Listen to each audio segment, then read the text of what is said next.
नाशिक शहर police आयुक्तालयातील Gangapur police Thane हद्दीतील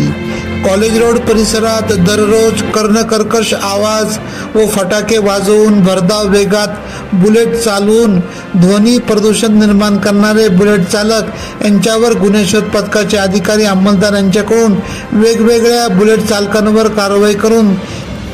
त्यांच्याकडील वाहनास मॉडिफाय करून बसविण्यात आलेले सायलेन्सरवर काढून कॉलेज रोड पोलीस चौकी या ठिकाणी जप्त करण्यात आले होते। 30 एप्रिल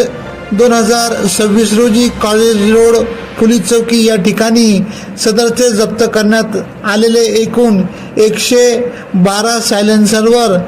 कॉलेज रोड या ठिकाणी पोलिसांनी रोड रोलर फिरून ते नष्ट केलेले आहेत।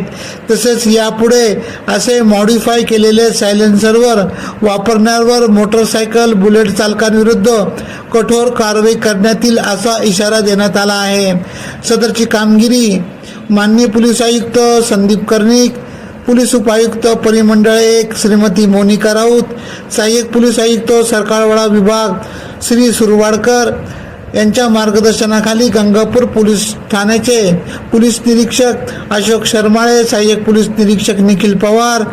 यांच्या मार्गदर्शनाखाली हर्षल अहिरराव, तुषार देवरे, पोलीस उपनिरीक्षक भारत पाटील, पोलीस हवालदार गिरीश महाले, रवींद्र मोहिते, मच्छिंद्र वागचौरे, सुजित जाधव, गोरख साळुंके, राकेश राऊत, घनश्याम भोये, मुकेश आहिरे, प्रवीण केदारे, श्री नवले सर्व नेमणूक गंगापूर पोलीस स्टेशन चे अधिकारी अंमलदार यांनी केली। AKP न्यूज साठी ब्युरो चीफ अनवर खान पठाण, नाशिक।